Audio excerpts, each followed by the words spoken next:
so privileged to have her again. For your seniors who were here before, they were the first cohort of people to have a very fruitful interaction with our guest lecturer. And for me, as even the one coordinating this, today's topic is much more poignant. It's vitally important for the times that we find ourselves. And for you, the ones we call Gen Z and Gen something Alpha, it is important that you listen attentively to today's class, grab what you can, and make use of it in your daily lives. So without much ado, let's put our hands together and welcome our guest lecturer for today. Sure.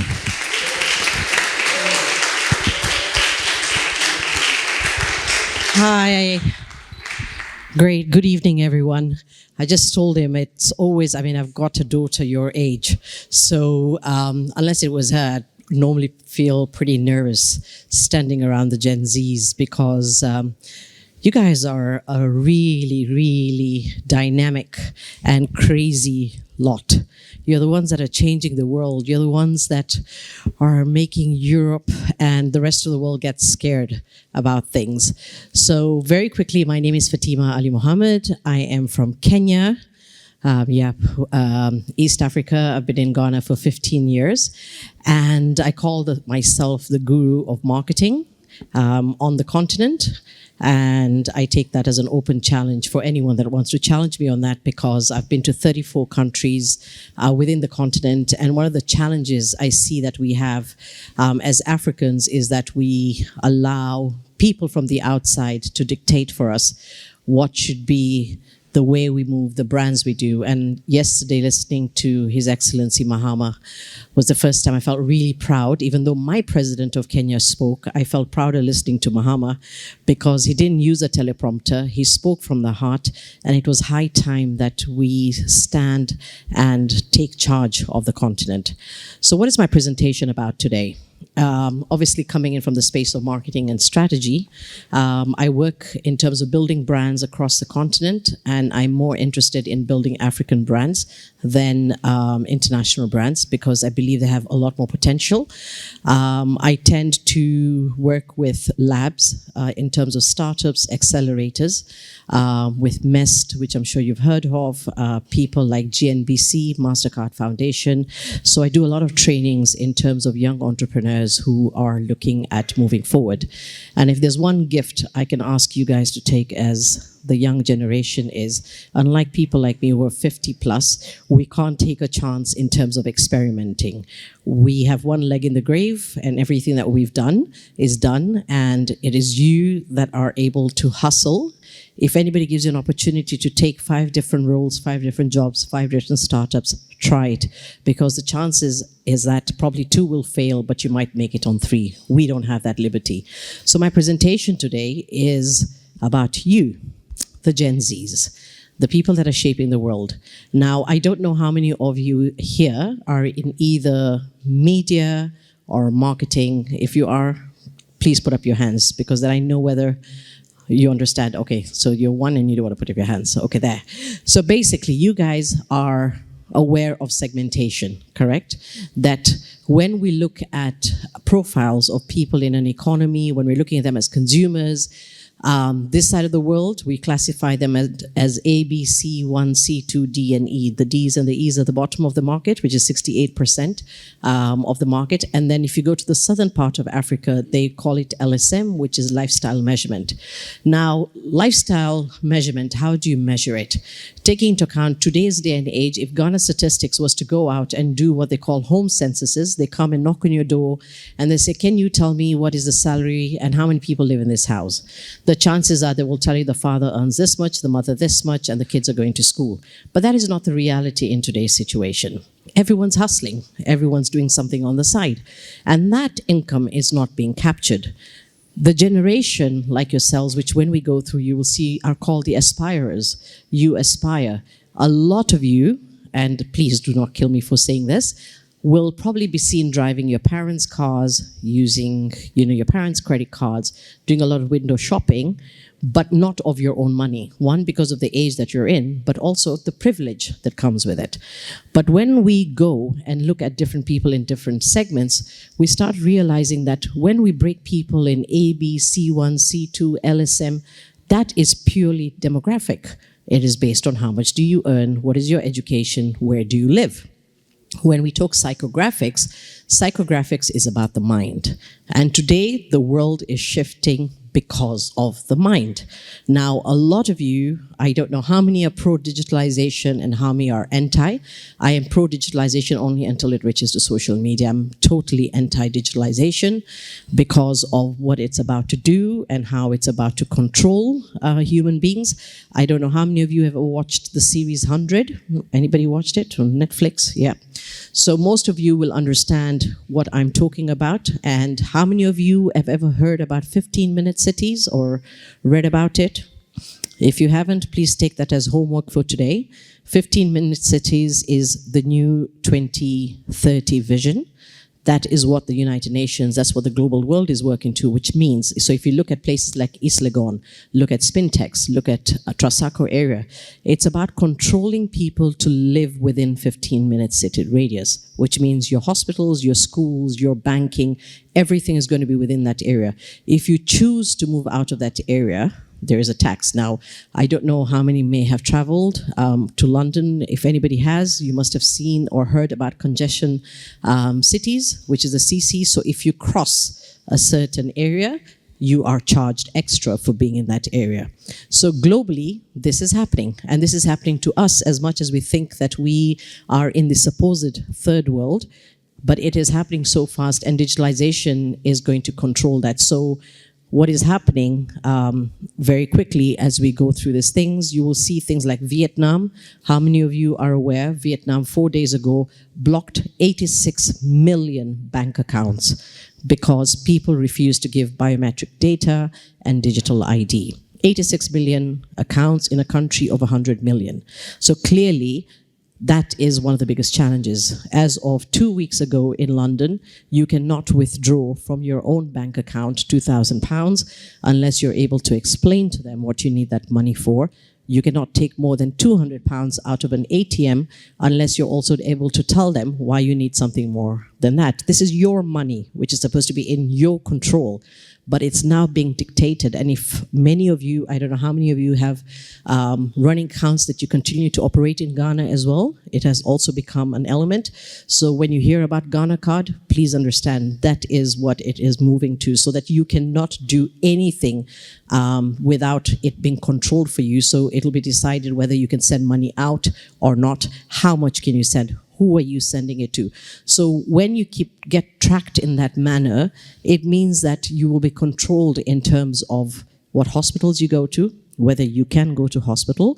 And the stuff that I'm talking to you about are things that you can actually go online and validate and fact check. In China, as of one week ago, because a lot of you, again, I'm sure have heard of what is social credit score. If you haven't, please check it up. And social credit score now is just a simple thing. You might have had an argument with somebody on the street, or you might have an argument with somebody here in the university. You get points for that. The maximum you should be getting is 1,300. If you reach at 1,000, they block you. So the Chinese man now cannot send his kids to private school. He's not allowed to get a job, and neither can he have banking. So this is why, as much as we think it is an amazing thing to have digitalization, it's also being used now to push different agendas. So my topic today first is to start with the mindsets. And I'm hoping I know how to use this. Yay, okay. So again, like I've said, it's all about psychographics. This is where the world is moving to. For those who want the slides, you can get it from Eugene. If you want, so I'll get him to give it to you. So what we're seeing is that right now we've already moved to Gen, so the Gen Zs are sitting here, then we have the Gen Alphas and the Gen Beta already produced, and they're the next lot coming. And we're seeing there's a huge transformation happening, especially when it comes to lifestyles. So if we look at the different consumer generations, most of you know that that's your great grandparents and grandparents between 28 to 45, who were the silent generation, and they had different traits. They were very traditional, very disciplined, But it doesn't mean we don't have those kind even in today's day and age, and even amongst ourselves sitting in this room. We have the baby boomers, who you know, 46 to 64. Most of your parents will be falling between the generation X, which is up to 1980. And you can see they're very independent. They're also skeptical, obviously, because they've seen what their previous generation went through. They're not very tech savvy. These are the people that you'll tell your mom, what do you mean you don't know how to use, AI on your WhatsApp to create an image? They just the basics of sending a message is like a very challenging thing. And then we have the millennials, who are 81 to 96, but they're also known as the Gen Y.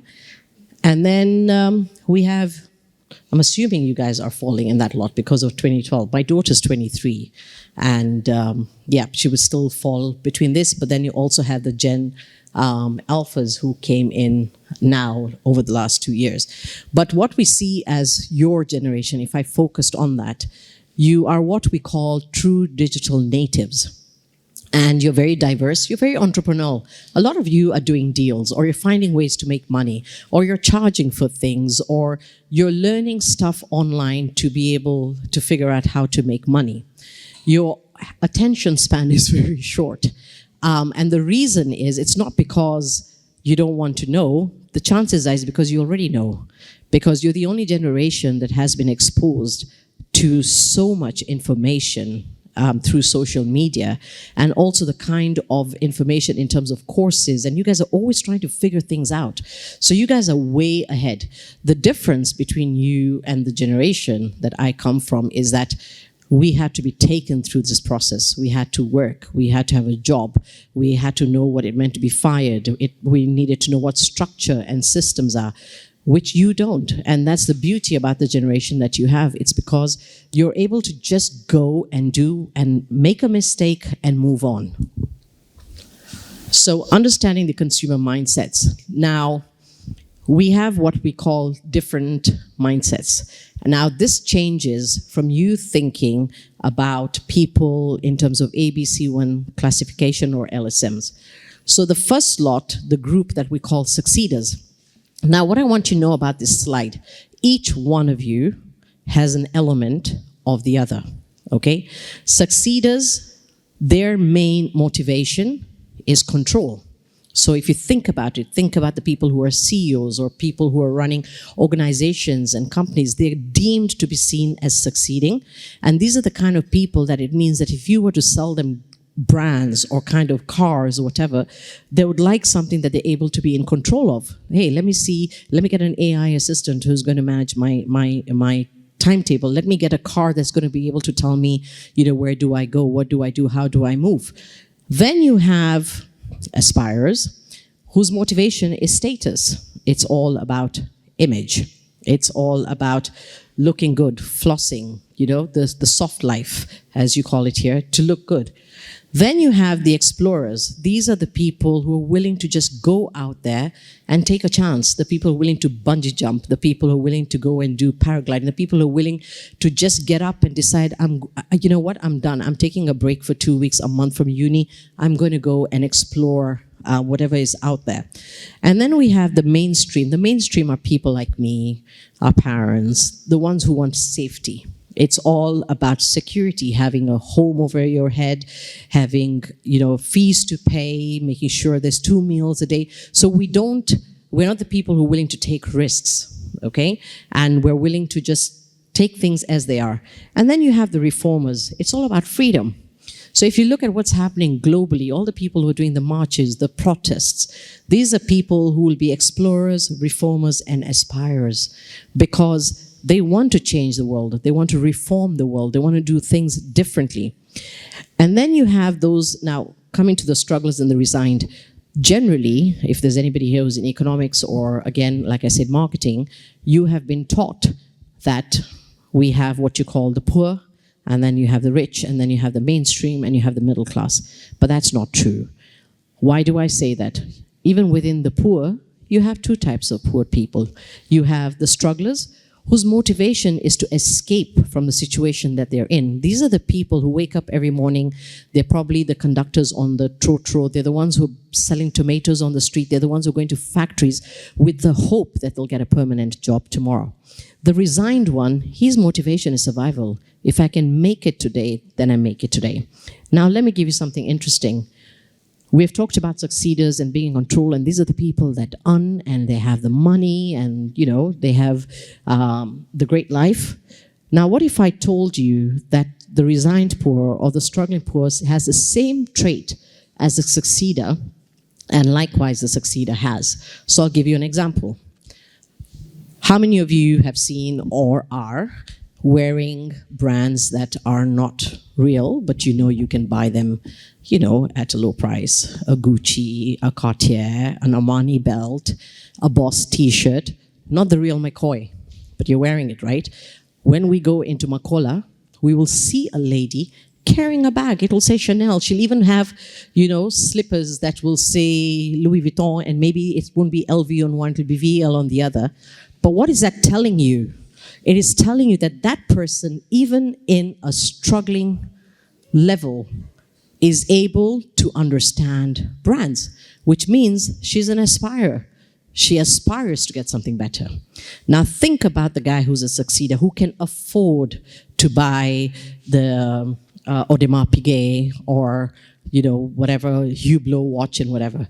But this is the same guy who, when you are working for him, or his son and daughter come over and say, Dad, I want the latest PS5, or, I need this, what is he going to do? He's not just going to give it to you. He's going to tell you, hell no, that's expensive. What do you need it for? So he's got the mindset of also struggling because he's thinking about saving. So it doesn't mean because he has that amount of money, he's going to be able to give it to you. So if you were to visually look at this is exactly the 7 types. So you have your succeeder, you have your aspirer, you have the person willing to explore, you have your mainstream, which is about safety, you have your reformer who's going to be reading. And this generation, especially the one sitting here, you guys, in terms of the people who want to change, you have so much information at your fingertips, and you're able to, I'll tell you, I don't know how many you follow politics, but in Kenya 2 years ago or a year ago, our president went and attacked a lot of students, and they were killed on streets because they went to protest. And they didn't want the finance bill to pass. And they went out in numbers, and they did it for days. Now, the beauty about what the students do, and I wish, I'm not saying that's what I want for Ghana, but I wish, others would take this kind of things that would happen. What the students did were, each one of them has graduated or is a student in a certain thing. So somebody's a lawyer, somebody's doing AI, somebody is doing forensics, somebody's doing accounting. My friend, what these guys did, they went and they looked at all the social media footage, because nowadays anybody with a camera is a journalist. So they were taking pictures, they were taking stuff. These guys went and zoomed in on every single person that was a policeman, in a mosque, in whatever. They found out their IDs, found out their names, found out where they lived, just through AI. Then we have something which says, Tuwatumia Salamu, which means let's send them greetings. They went and found out the numbers of all these guys, and everyone received a WhatsApp message. And WhatsApp crashed for a week in Kenya. Literally, including ministers, everybody was getting messages. Then what they did was, the ones who were in law went and decided, hey, let's go and check what's happening in Parliament. And they went and pulled all the bills that were in Parliament, and they started reading them. And they were like, hey, wait a second, you mean to say this stuff that we don't know that was being approved is going in for approval?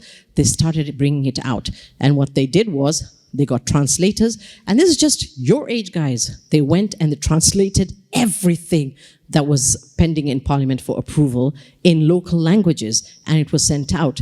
For the first time, the finance bill never went through. So we have a president right now who's sitting and not sure, because the whole country is in the hands of the Gen Zs. So what it's saying is that you guys have the power, and this can only come through psychographics. It's got nothing to do, you don't have to have the money, you don't have to come from a privileged home. As long as you have information at your fingertips, you have a mindset to want to make change, this happens. So move away from, like I said, no more thinking about A, B, C1, C2, D. If you're talking to people, hey, what kind of segment are we speaking to? What kind of consumers are we speaking to? We're speaking to the hustler. Who is this hustler? They don't rely on traditional jobs. They run businesses. They're in freelance. They're in trade. They're in the gig economy. They're basically what we call Africa's V crowd. Okay? And when we look at them in terms of even where they're playing and they're spending, they're doing it on digital. Now, many of you may not even know M-Pesa, or what you have here as Momo, is actually Kenyan. And this was just started by some young people. They set it up today. They're the platform that supplies the rest of the world, whether it's Momo or Airtel or to Afghanistan. It's actually the Kenyan platform that is M-Pesa, and they made money out of it. But we don't know this information, that it is actually coming out from the continent. And these are the people who will do investments. A lot of you might have tried stuff on crypto, or you're playing on different things. You're trying to see how quick you can make money, because it's about, let me quickly do this. I don't have an issue in playing that. So these are the ones that we call hustlers. And what's key for them? We say them, show them how to make money. So if I was your lecturer here, my job is not to show you theory. It's not to show you the books and give you different models of how to do things. We just have to show you the process of how to make money and not just spend it. So brands that are able to show you financial tips, that are able to show you how quickly to be able to put in an Excel sheet and be able to calculate your gross profit, taking account something else, you're the lot that we need to be speaking to, and this is where those kind of brands need to be appealing to. Then we have what we call the digital native, which is mainly the Gen Z, and we're seeing now the Gen Alphas in that. All raised on Instagram, TikTok, YouTube. You're shaping the opinions of the world. It doesn't matter. Now, if you can see between the hustler and the digital native, it's got nothing to do with how much you earn, or where do you live, or what kind of background you come from. You guys trust influencers, right? I have an issue also with influencers, and those that were in my previous class will understand that. When I said, what is an influencer? If you are going to be a person who is going to come and tell me how to use makeup and stuff like that, are you actually using them? Are you a cosmetologist? When somebody's telling you to lose weight, do you have nutritional elements? So it totally depends on what that element of influence is. Where do you guys spend if you are a digital native? Streaming platforms like Spotify, Netflix, Showmax, social commerce in terms of Instagram. You know, how can you be able to do that? Unfortunately, very soon, Ghana is going the way of other countries, where now for all of you that are actually doing, you know, making money online, there's a digital tax that's coming in, which is going to stop you making that money, because they've realized that there's income that is being made now with your generation that is not going through the process. So other countries have already started this, and Ghana is actually next. You're the ones that are working with digital experiences, gaming lounges, you know, and play a lot of stuff. So for you, we say the line is go viral or go home. So if we're not able to reach out to the digital natives in any one of these platforms, then it doesn't work. And then we have the Afro Proud, and this is really becoming a big thing. Passionate about African heritage.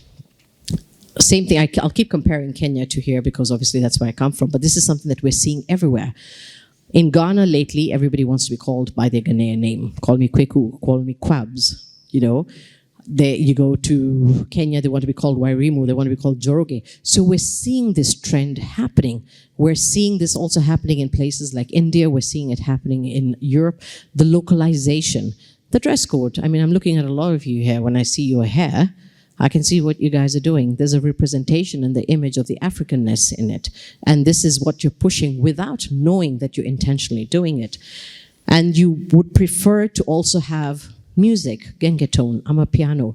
I mean, every time you hear it, even if you're traveling or here, it straight away gets your body moving. So we can see that this trend is really happening, and it is what is pushing also this agenda for His Excellency to stand up on the platform yesterday and say, we want to take Africa back, and we are going to charge for repatriation, and the bill is going to be put in Parliament to tell the Western world that took us as slaves to pay back. So it's showing this movement is happening, and it's growing much bigger. So if we were to target people from this segment, then what we're saying is sell African pride. That's what we should be targeting you, and we want brands that will celebrate Africanness. Then we have the little nice ones, you know, the conscious consumer who is all about the earth. You know, it's not about profits. It's about doing good. It's doing justice. I don't want to eat meat. I want to be a vegan. I want to be vegetarian. I want to grow plants. We tend to have that lot also amongst ourselves. Not that there's anything wrong with it. And that's the reason you have, whatever her name is, it's a very difficult name. The one with GT, the one who's on the flotilla boat to Palestine, the German little girl, all about climate change, Greta. So you find that that generation are the ones that are pushing all about environmental elements. So if you want to target this group, it has to be about sustainability. And again, I don't know how many of you know the first world. If you go into London right now, you go into America, probably check the labels of your t-shirt. It's going to show you that it's 70% made of plastic, 25% made of cotton, and the balance is out of polyester. Bed sheets, everything else is moving to that. So sustainability has become a key aspect for this generation. Then we have what we call the experience-driven. They have the fear of missing out. These are the ones that have to be in everything, whatever's happening, what's trending, what's latest. If Labubu was a big thing here, they'd be the ones jumping on that kind of stuff. So these are the ones that want to go into trends. It's all about showcase. It's all about lifestyle. And for them, it's all about travel, adventure, music. These are the ones where you see they work for 3 months, then they disappear, they travel, they come back again, work for another 6 months, disappear, and travel. So for them, it's just experience. It's total experience. Now, coming to this whole element that we talked about, psychographics, now that you know you have a hustler, you have a digital native, and we're going to have a few more that come in after this, the thing that we all need to focus, and I'm assuming most of you are either in the finance, economy class. I don't know how many of you know about the CBDC. Has anybody been following on that? Or know about it? Okay. So for those that are not, please, I'm telling you, the stuff that I'm telling you today, just start reading up on it, because I can assure you, if it's not by the end of this year, by the first quarter of next year, we're all moving to this kind of stuff. Ghana may be taking a little time, but it starts telling you what you need to start investing in. Cryptocurrency, NFTs, those kind of things, because cash will no longer exist. And that is the problem. And you need to follow people. There are a lot of us, I'm one of them, that is fighting for cash to remain, even if I have to hide it under my mattress, because if I have to put it in a bank and they're not willing to give me that money, then it becomes a problem. So let me tell you how this works. This whole thing, and the social credit score also, that is something that you need to read. So let's just give you an example. If I had 100 CDs and I wanted to buy something from you, I'll give you 100 CDs. There's no value lost in that 100, correct? You need to pay her for something that she needs to buy. He gives you the full 100 CDs. And then you need to get something from him, you pay. So in that process, it's 100 and 100 has remained. Now guess what happens when we move on to digital payments? And that's what's happening right now. I have to give you 100 CDs. I will send you the money by Momo. It gets deducted, you only get 98. They have taken, let's take that as 2%. You need to send her that 98. She ends up getting 96, 2%, 4% already in the process. And you continue. Who's making that money? It's just the bank. Who owns the bank? The government. So this is why we need to start becoming very smart and question how your money moves. This is the reason why we say that we need to spend a lot more locally. So if we take $1 today, which is at 13 Ghana cedis, 13 Ghana cedis will rotate 8 times within Ghana. But when you send that $1 out to buy a car, it's never coming back. It's building somebody else's economy.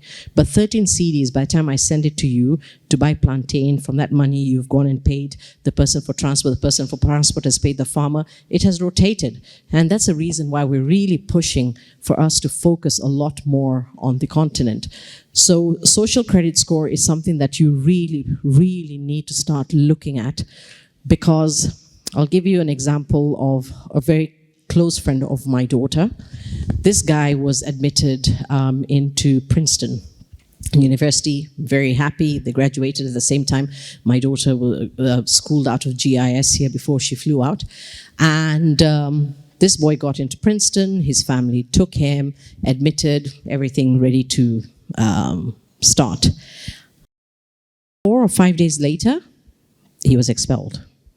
And the reason is because when they were doing his search, which they had not completed, because he was selected based on grades, they found a picture of him online with some friends who were smoking weed. But he wasn't smoking weed. But because he was within that, he lost. Now that is what we call social credit score. Now, it's really scary. I mean, I can tell you for a fact because I'm what you call keyboard warriors. If I see something online that I don't like, I really must respond. But I've lately been controlling myself because it has an impact. Why? From October 25th, most countries and others are now moving away from what we call visas on your stamp, on your passport. So what is happening now, your visas are going to be based on biometrics, which is your eye. Dubai is already doing that. They've been doing it for the last couple of months. So you just enter, they scan your eye, they take your biometrics, and you're in. Europe is starting that from the 25th of October, which technically means that you are now under the radar of being monitored. So that's a big deal of what you're hearing about. If you are flying to the US, fly in with a burner phone where it has no social media or stuff, because they have the right to open it. And if you might save something, I love to save stuff so that I can read it later. It doesn't mean that I support it. I could actually go and like something on Instagram. I like it because of what it's saying, not necessarily what it's pushing. But because the other person on the other end is going to choose how to interpret what they want, you get blocked. You don't travel, you can't go anywhere. So this becomes a very important thing now, especially when you're on social media. So that footprint, as much as you think you've deleted it, remains. And that's why, if there's one gift I can give you, is please read on this whole social credit scoring. Then we have the traditional Gen Zs. These are the people who are all about faith, family, and we have them, even in your age, even those that are younger. You will have those who are all about culture, all about family, religious values. They are skeptical of Western influence. In fact, even in places like London, if you go on Instagram, there's a guy called, I think it's Montgomery. He's 23, 24, and he's pushing the whole agenda of please stop this thing about going digital. We need to have cash. We need to. So the younger generation is taking up these conversations, and they're the ones who want to maintain things just the way they were. It means that if you were to push to these people, you need to be very conscious about the kind of language, the messaging, the kind of dress code that you would be able to speak to these people about. So this is how it's playing out. Culture and fashion, like we said, it's all moving to localization. We're looking at traditional wear is back. I mean, today is Friday. We're mostly supposed to be in African wear. We're looking at people now, local brands. For those of you that know brands in Nigeria, South Africa, Kenya, Vivo, all these are being made locally. You look at Christy Brown in Ghana. It's become such a big thing in terms of driving it. African hairstyle. So we're saying Africa has risen. Then we see a language shift. And people moving away, like I said, moving away from this whole colonization. And as much as we say that we're free from colonization, we're not, because we still continue to be colonized by the mind. We still think that the further something comes from, the better it is, rather than buying it locally. So we're seeing this whole thing and change of people wanting to be called Kwame. Like I say, they want to be Wanjiru. They don't want to be James. They don't want to be Linda anymore. We're taking pride in being African. The language, you know, Sheng in Kenya, Pidgin in Nigeria, in other markets, we're speaking more of that, and we're seeing that is becoming such a big thing in terms of the kind of explosion that is happening. Music and dance, we've talked about this. The Amapiano, I mean, I don't know how many of you go to Bella Freak. If none of you does, please go there on a Friday. It's the most happening place, not for my kind of generation, but yours. But then we end up being there because you make us feel, you know, like it's switched on. But it's really showcasing, and you can walk into other countries, and as soon as you hear one of the musics coming out of Ghana or Nigeria, you're seeing everybody getting all hyped up. They wanted to be a part of it. Oops. Made in Africa. This is becoming the rise. For those of you that are looking at going into any kind of startup, let me tell you, you need to focus on this, find what is there locally, find what is available to you. The export market is your biggest market. There's so much opportunity, but we start with localization first. We're now moving to what we call global. It's all about global and local, and we now need to look at this kind of spaces. I'll give you an example again in Bolga Tonga. Egyptians are here. Some of them took 30,000 hectares of land in the northern part of Ghana and to grow rice. Why? Because Egypt and Ethiopia were going through challenges where each one says they own the River Nile and the dam.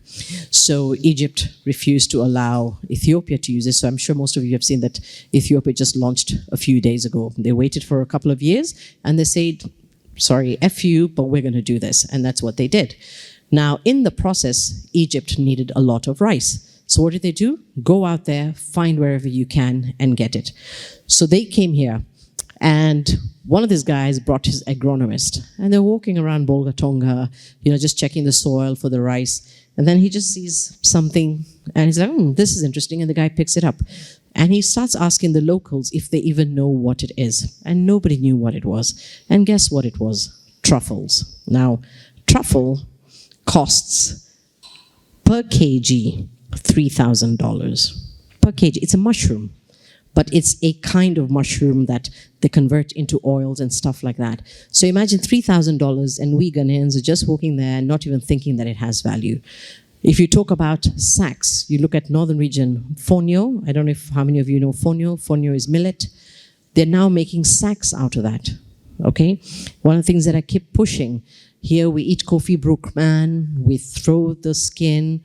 My friends, right now, go online again, check for jackets made out of banana. $4,500, 6,000 euros, $7,000. Yeah, I can see that eyebrows. That's exactly what I felt.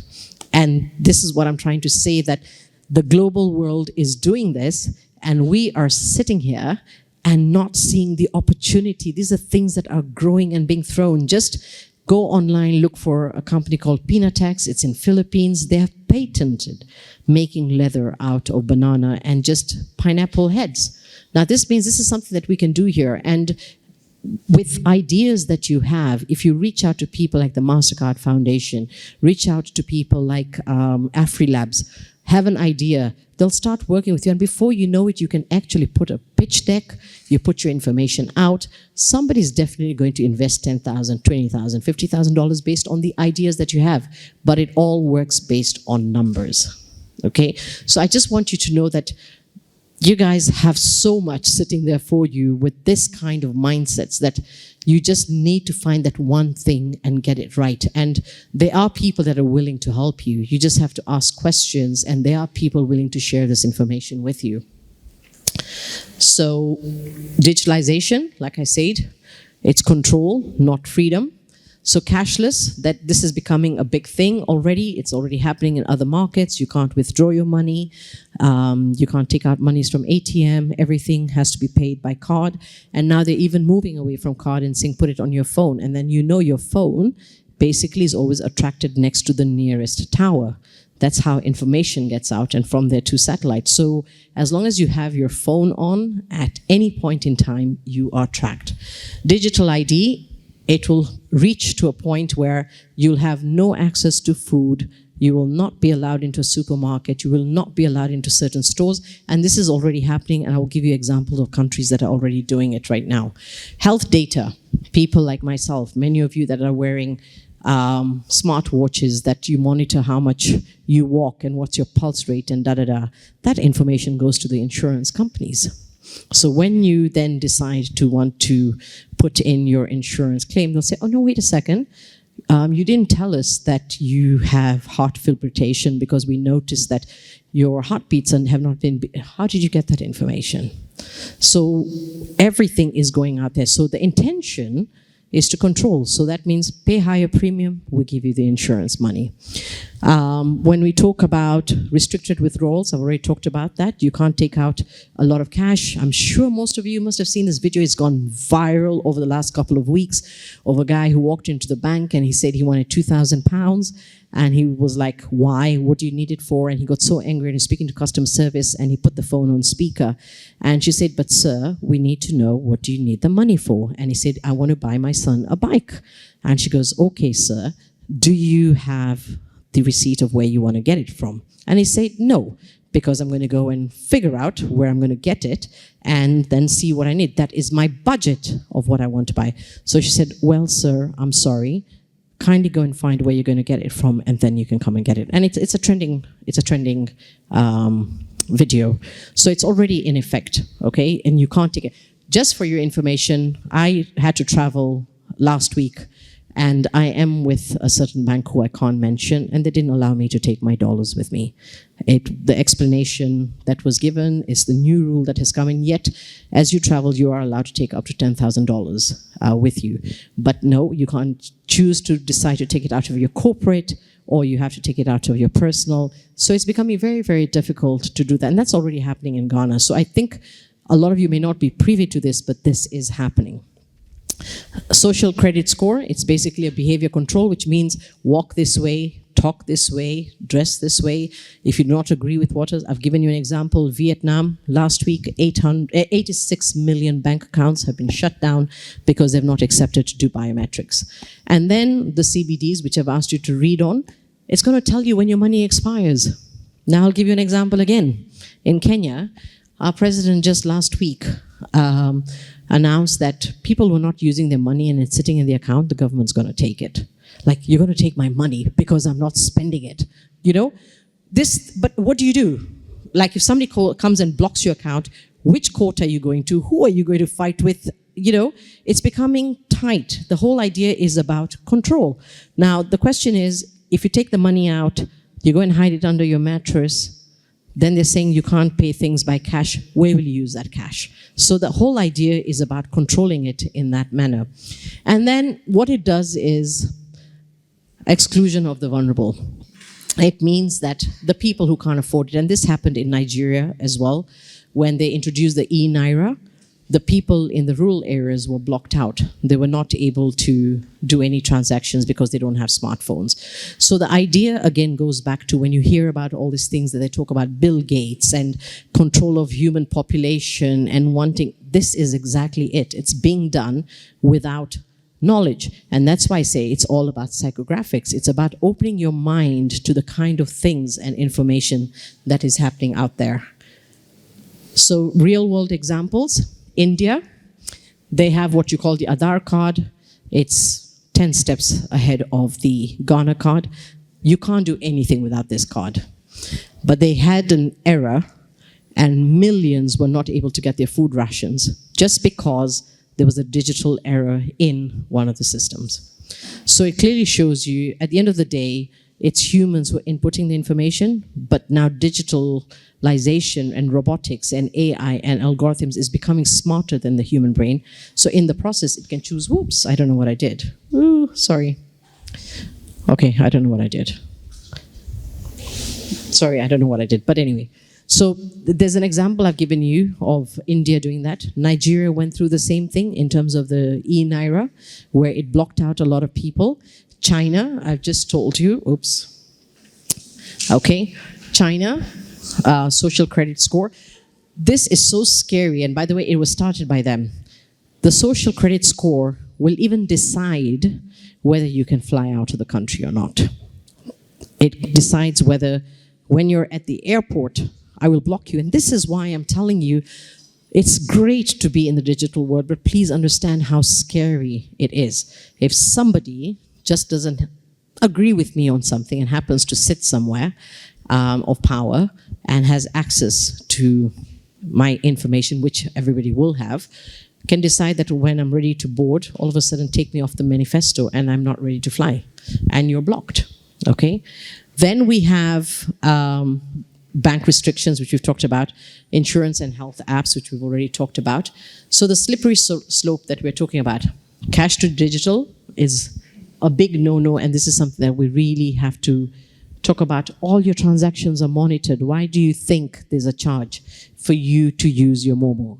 Everything is being tracked. You're putting it in a SIM card. You're sending your money through a SIM card. That is the reason, I am telling you this for free. If anybody gives you an eSIM, please do not take an eSIM, because it's more dangerous than a normal SIM. And there's a reason why you're being pushed to that. There is a reason why phones moved away from batteries. I don't know how many of you guys are too young to understand. Do you remember when phones had batteries and you'd open the back and you'd remove the battery? Okay, why do you think they stopped that? Why do you think they moved to phones where you didn't need to have a battery? Because now you're in their control. Because if you chose to take the battery and threw it away, you're done. There's nothing else you can find. But now, even when your phone is showing you 2% battery, how many of you have realized that as soon as you plug it, it shows you 6% straight away? It's always on. It's not off. Okay, so as soon as you put your phone on, it is on. It's not dead. So at any point in time, you're being tracked. Then you have data sharing, information, things that you do with, whether it's employers, what you say, even things that you might have a view and its interpretation. That's why they say, when you're typing a message to somebody on your phone, the person reads it the other way. It's all about in the mind. So who are you going to go and say to, that's not what I meant, my point was this, sorry, block, you can't enter. The algorithms that we are not realizing, you've seen this happening. You think about something and then all of a sudden you open your Instagram and it shows up. You were thinking about a dress, or you were thinking about something on Facebook and then all of a sudden you go scrolling on Instagram, it's shown up. It's all planned because somebody is monitoring how you do it. So it's not just about algorithms. It is just seeing the kind of things that you put in. Now, let me tell you the challenges of ChatGPT. Right? Many think that, oh, it's great, we're going to put it. Now, if you know stuff about ChatGPT, is that it only has information up to 2020. It doesn't have any updated information. So what is happening is when people type or send in stuff and put in references, you're actually giving it the data and the information. Now, I don't know how many of you know, it has been turned into law that anything that you put into ChatGPT can be used against you and you can be reported if, let's say, you put in a question, you're asking for a friend, or you just want to understand what is the suicidal rate in Ghana. And somebody thinks, wait a second, I think this guy wants to commit suicide, let's report him. It's gone to that level. They've turned it into a law. So you have to be so careful about the stuff that you want to put in, and even write it. Now, I'll give you an example. For all of you that have been using ChatGPT, go home tonight, just put in and type these exact words. What do you know about me? And see what it's going to tell you. Yeah, you guys have your phone. It's going to tell you every single thing about the traits or the kind of stuff you've been putting in, and it'll tell you, we realize that you love things that are to do with poetry, and we realize that you actually like things that have a questioning mind that are, I bet you 1 to 100. I stand here to be corrected. Please type in and you will see it's going to give you everything that you have been putting in. Based on that, it has created a whole breakdown on you. Sorry, did I just make you... But yeah, I just want to show you. You see, nobody talks about this kind of stuff, but that's how... Or did somebody just do that? Anybody find anything about themselves? It's going to tell you everything that you've ever put in. Okay? So any one of you who was trying to find out some naughty stuff or some things that you didn't want your parents to know, it's all in there. Every single thing. Okay, so my closing thoughts. So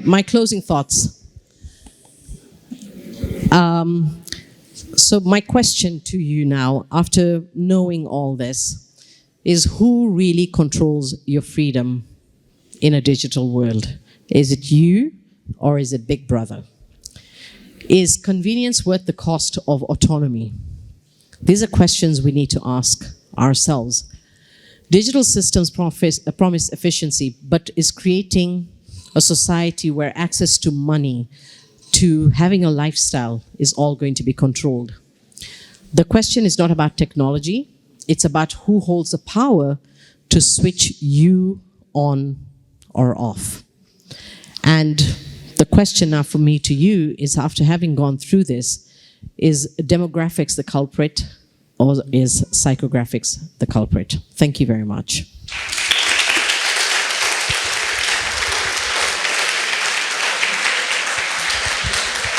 Thank you so much. And we'll take questions now. I'll start off with my question so that everyone feels free to. Yeah, so my name is Jeremy, a computer science student, very passionate about STEM and robotics and stuff like that. Yeah, so when you were giving your presentation, one thing that you mentioned that really got me was the localization thing you spoke about. So I and a couple of friends on campus had an idea, and the idea was basically around packaging of hot Ghanaian foods. So early this year, there was this news that John Mahama wanted to ban single-use plastics, and the late Honorable Minister of MEST was actually passionate about it and had actually laid plans about it. So the idea was, we realized that in Ghana, most people purchase hot foods in the morning. So like wherever you go, you see it. So we decided to focus on that, and particularly looking at waakye.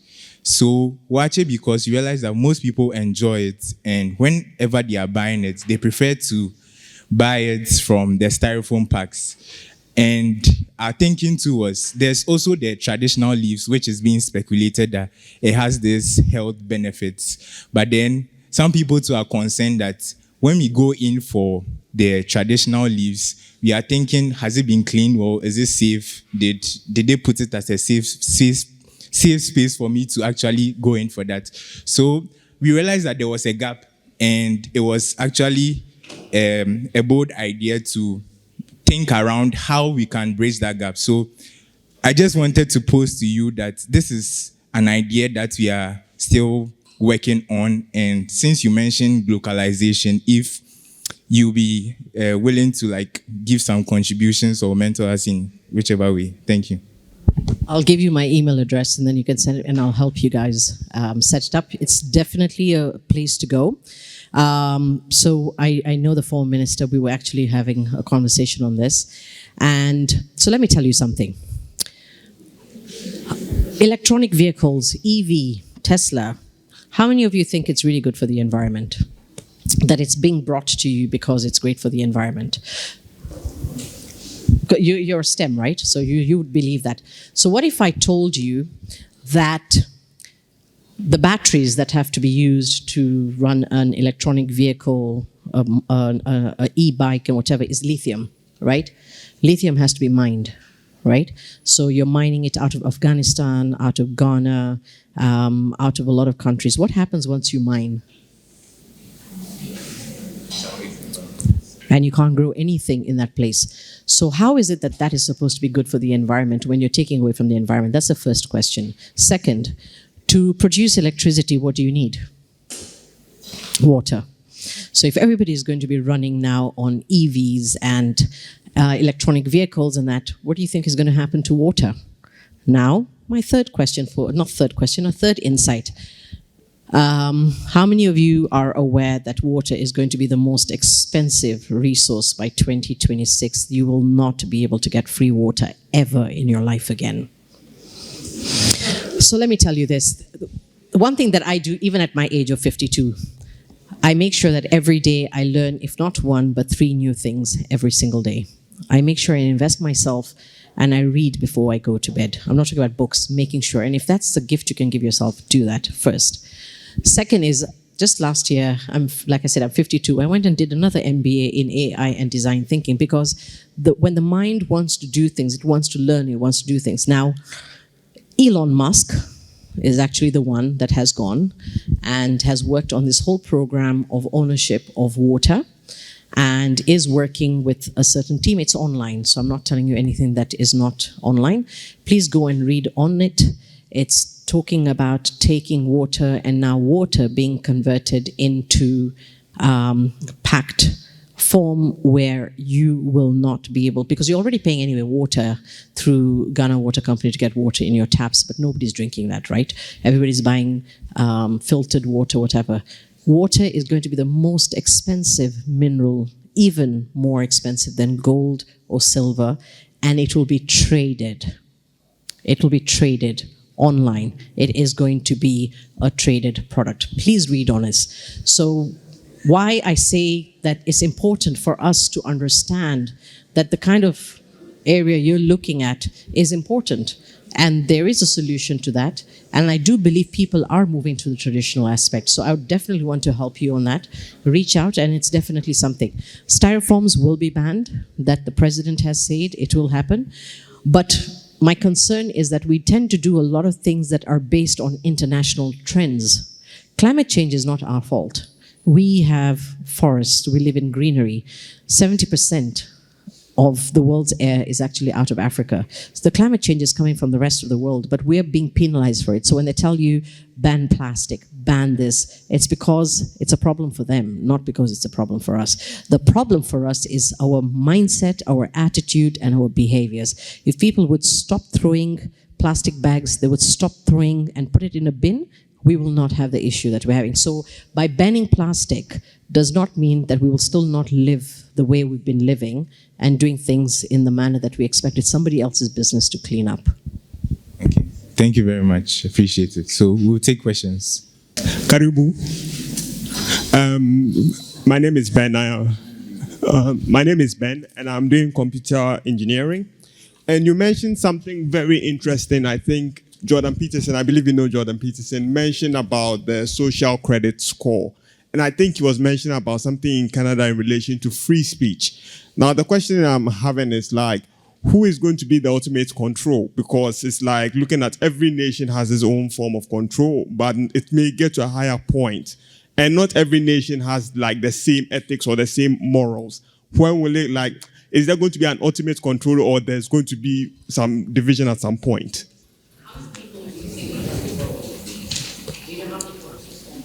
I think it's three, BlackRock, Vanguard, and some others.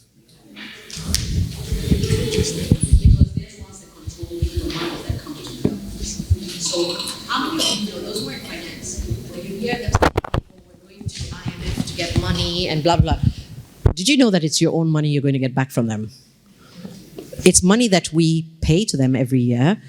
They keep it for us. It's supposed to earn an interest, and then we borrow it and pay it back on an interest. So somebody's actually controlling you taking your own money already. So if somebody somewhere, without having to mention the country, comes and tells Ghana that we're going to stop funding and we're not going to do this and we're not going to do that, do you think Ghana's not going to bend in and accept what they're going to do? They're going to have to, because all the banks that are here also are owned by the same institution.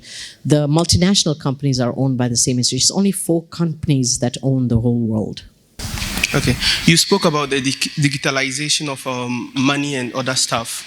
So I was just wondering, what if you decide not to like just have cash money, but like you decide to like spend your money on like resources like gold and other stuff, which you think are very valuable?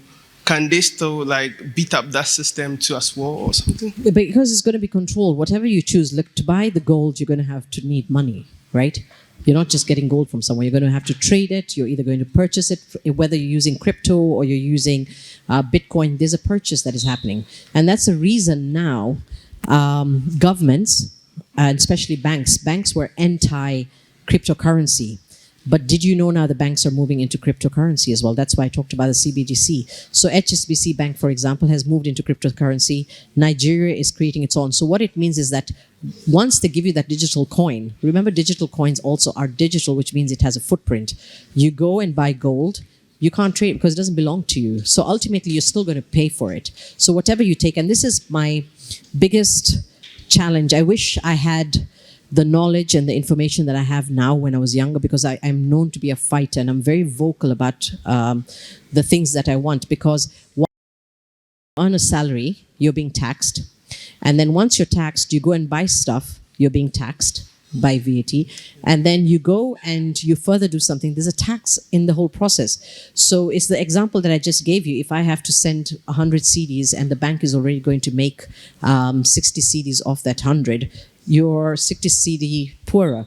So the issue comes in terms of your generation being able to say enough is enough and deciding what the model is of how you want to run.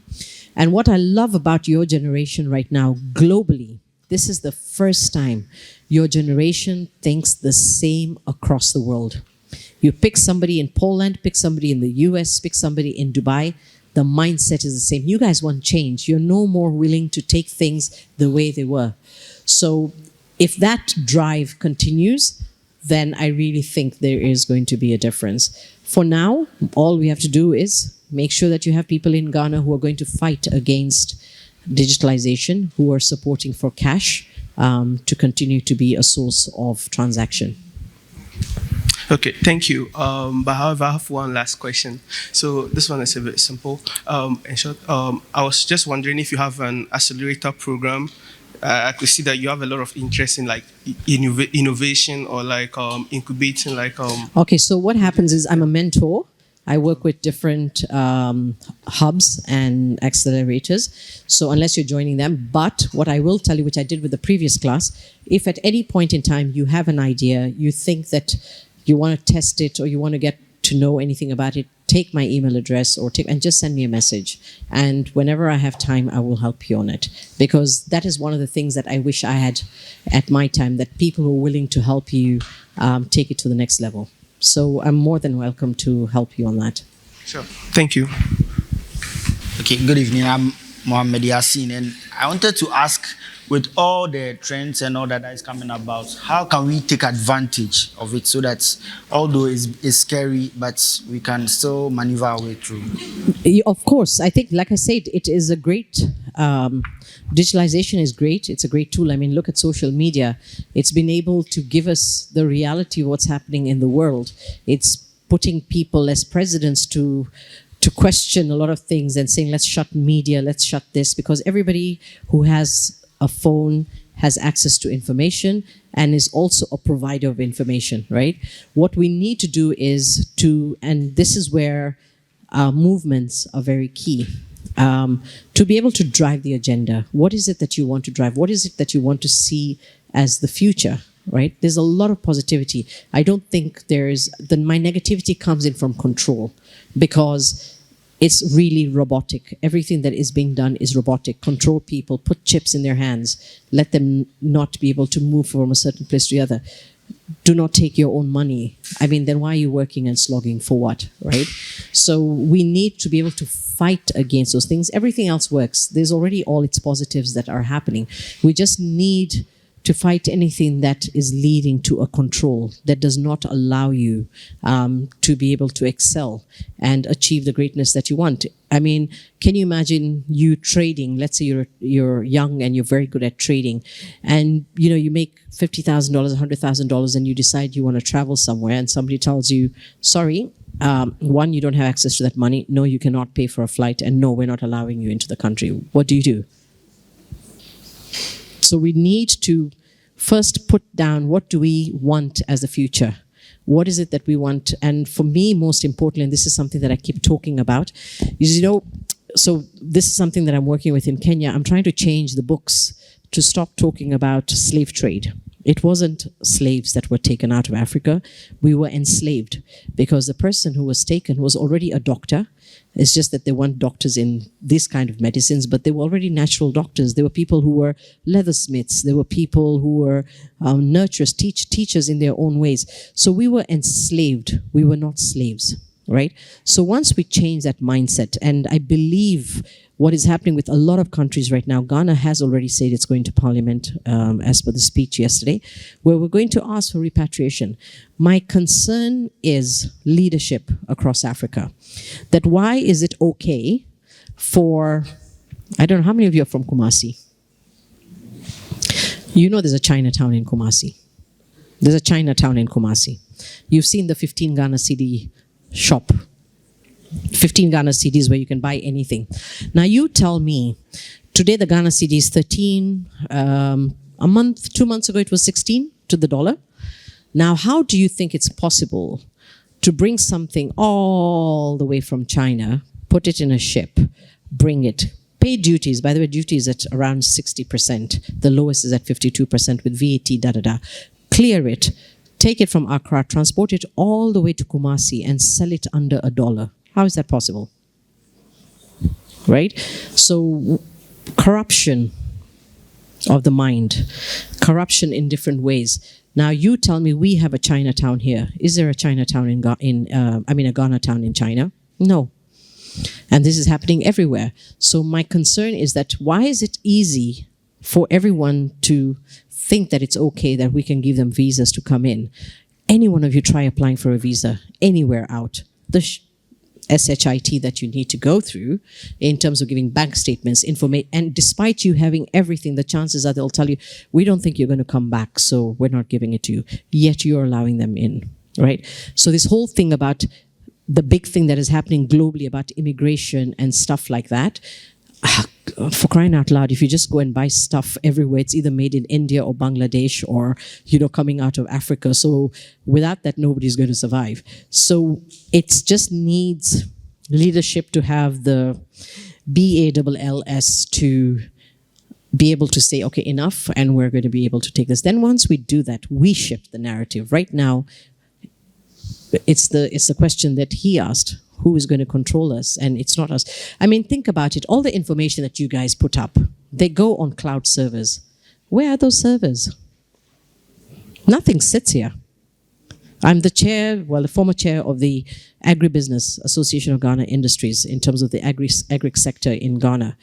And you should see the kind of information. People just come, go to farmers. Okay, please tell me, so what do you produce? And how much rain do you get? And da-da-da. And then they take your test soils. They create products to come and sell to you as fertilizers because they have your information. They've taken your information without your permission. We keep continuing to give information and it's not sitting, we're not owners of the information that is being collected from us. So for those of you, in technology, in finance, those are the things that we need to be pushing. We need to push the agenda of ownership of our own information. You want to buy from me that, you want to know what my farmers do? Hey, put $1 million here, take it. Nothing should just be going like that.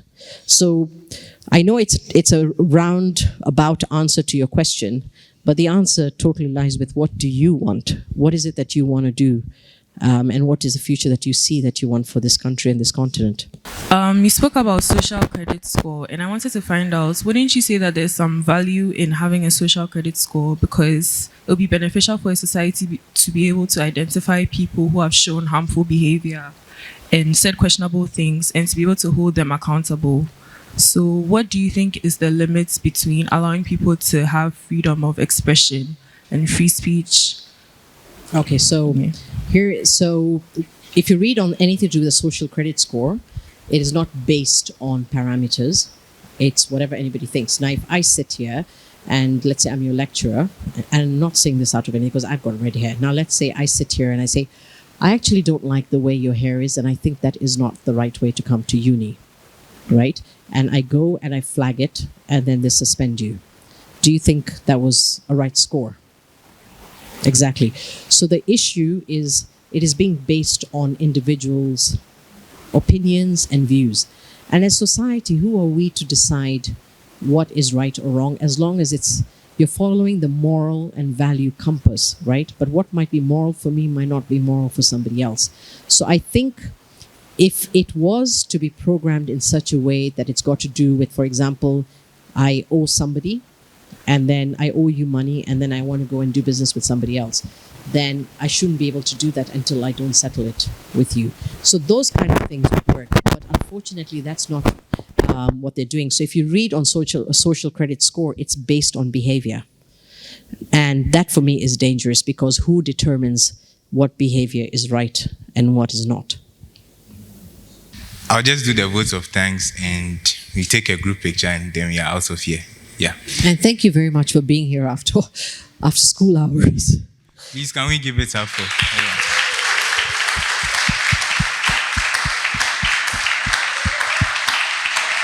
All right, so on behalf of the Academic City family and the entire class, we'd like to say a heartfelt thank you to you for taking time out to come and talk with us. We really, really appreciate it. And I myself, I enjoyed it. When I saw the topic, I was like, wow. So thank you so much. And we would love to have you once again, if you don't mind. But yeah, thank you. Anytime. Okay, thank so we'll do you very much. presentation. Thank you.